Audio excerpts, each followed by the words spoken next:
Friends, ఈ మరణాల్లో ఒక వింతైన పోలికుంది. కుక్కలు ఎప్పుడూ బ్రిడ్జ్ పైకి కుడివైపునున్న చివరి రెండు పారాపెట్ గోడల మధ్య ఉండే దూకుతాయి. అది కూడా కేవలం ఎండగా ఉన్న రోజుల్లో మాత్రమే ఈ వింత జరుగుతుంది. 1950ల నుండి మొదలైన ఈ మరణాల పరంపర ఇప్పటికీ కొనసాగుతూనే ఉంది.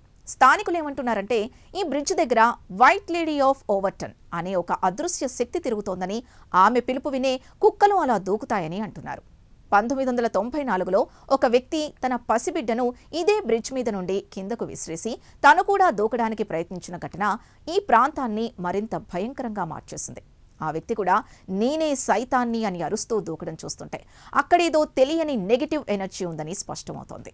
ఈ మిస్టరీని ఛేదించడానికి ప్రముఖ జంతు ప్రవర్తనా శాస్త్రవేత్త డాక్టర్ డేవిడ్ సాన్స్ ఈ బ్రిడ్జ్ దగ్గర పరిశోధనలు చేశారు. ఆయన ప్రకారం కుక్కలకు ఆత్మహత్య చేసుకునే ఉద్దేశం ఉండదు. బ్రిడ్జ్ కింద నివసించే మింక్ అనే ఒక రకమైన అడవి జంతువుల మూత్రం విపరీతమైన ఘాటు వాసనను కలిగి ఉంటుంది. కుక్కలకు ఆ వాసన అంటే చాలా ఇష్టం.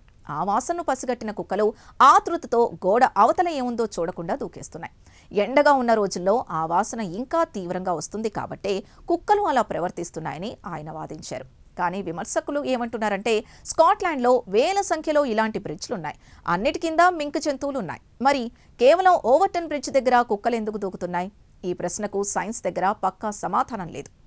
కెల్టిక్ పురాణాల ప్రకారం ఓవర్టన్ బ్రిడ్జ్ ప్రాంతాన్ని ఒక థిన్ ప్లేస్ అని పిలుస్తారు. అంటే ఇక్కడ ఆత్మల లోకానికి మన లోకానికి మధ్య ఉన్న గీత చాలా పలుచుగా ఉంటుందట.